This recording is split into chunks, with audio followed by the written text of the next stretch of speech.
Episode 42, Taking the Blame. Jeff no longer cared about what Alfred had told him. He had bigger problems. What terrible look. The universe was playing games with him. Now that he needed people to believe he was rich, he couldn't prove it. Well, Jeff? Jonah asked. You wanted to prove you're rich, so where's the evidence? Can no one vow for you? She smiled when he couldn't answer. Everyone began talking again, and insults were hurled at Jeff like artillery shells. Unable to answer, Jeff merely glared at them. Jeff. Lelaine whispered, looking worried. Jeff stayed silent, but his expression was serious as he thought about what to do. Jeff, hand over the rest of the stolen money right now, or we'll have no choice but to call the police. Mr. Berkeley said once again, pressuring Jeff. Yes, have him arrested? Jonah urged. He won't admit anything right now. Someone said. But once he's at the police station, he'll come clean.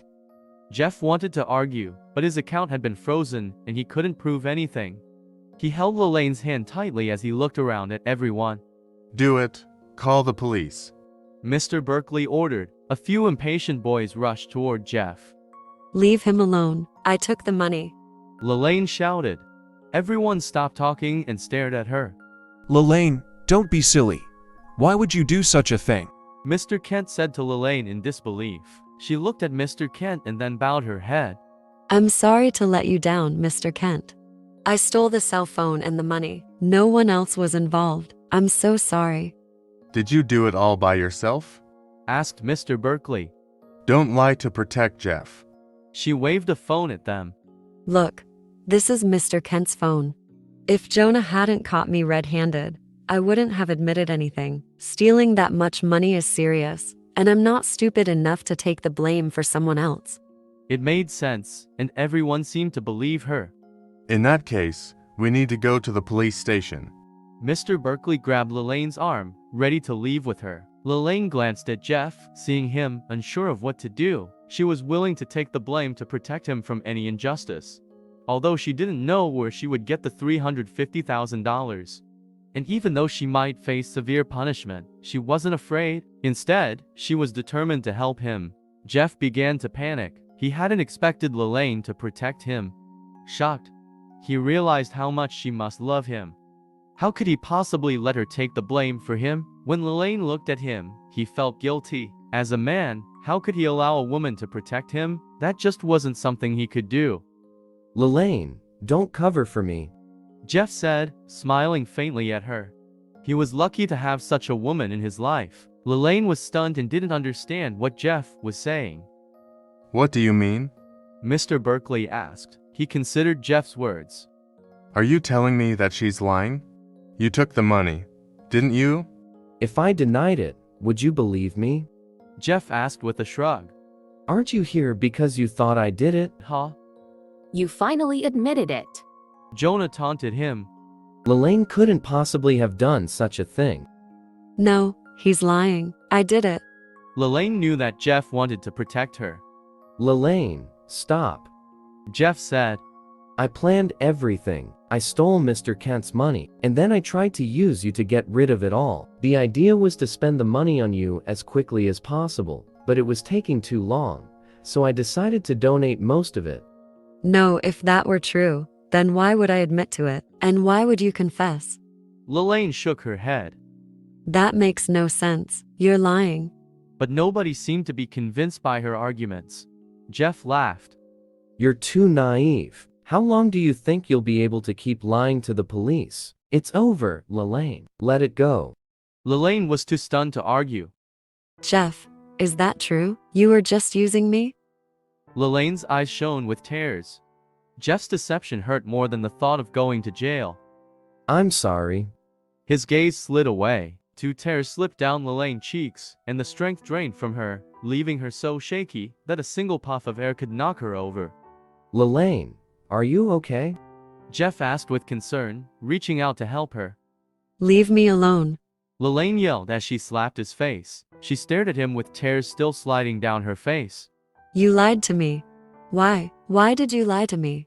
She glared at him and then ran out of the ward. Jeff watched her leave, feeling a little dazed. Lelaine didn't realize how much he cared about her. She had been willing to take the blame for him. Couldn't she see that he wanted to do the same for her? Oh, Jeff, I thought you genuinely liked Lelaine. I can't believe you were just using her. I'm so glad I dumped you. Jonah taunted him, while everyone else began to insult him. Jeff simply blocked them out, his mind still on Lelaine. He only hoped she wouldn't do anything stupid. The university officials started discussing the matter. Mr. Kent didn't want to create a fuss, and they had already recovered part of the stolen money. So they decided not to inform the police. Hopefully, that would protect the university's reputation. Jeff was ordered to repay the money within 5 years. After the agreement was reached, everyone dispersed. It was late by the time Jeff returned to the university. He wanted to call Elaine and check in on her, but he decided against it. He had no way of fixing the problem, so if he called, what would he say? Besides, she probably needed time to calm down. When he reached the dorm, his roommates had also heard about the incident and told him not to worry. Too tired to talk to them, he simply went to sleep. The next day, Jeff was woken at 10:30 in the morning by his phone ringing. It was the cheerleader, Jessa. Jeff, why did it take you so long to answer? Jessa asked. I'm calling you to let you know my cousin is free for lunch. So I've arranged for you to meet her at the Central Plaza. Make sure you clean yourself up before you come. Jessa, why didn't you give me more notice? I don't want to go anywhere. Jeff was in no mood to go out after the previous day's incident.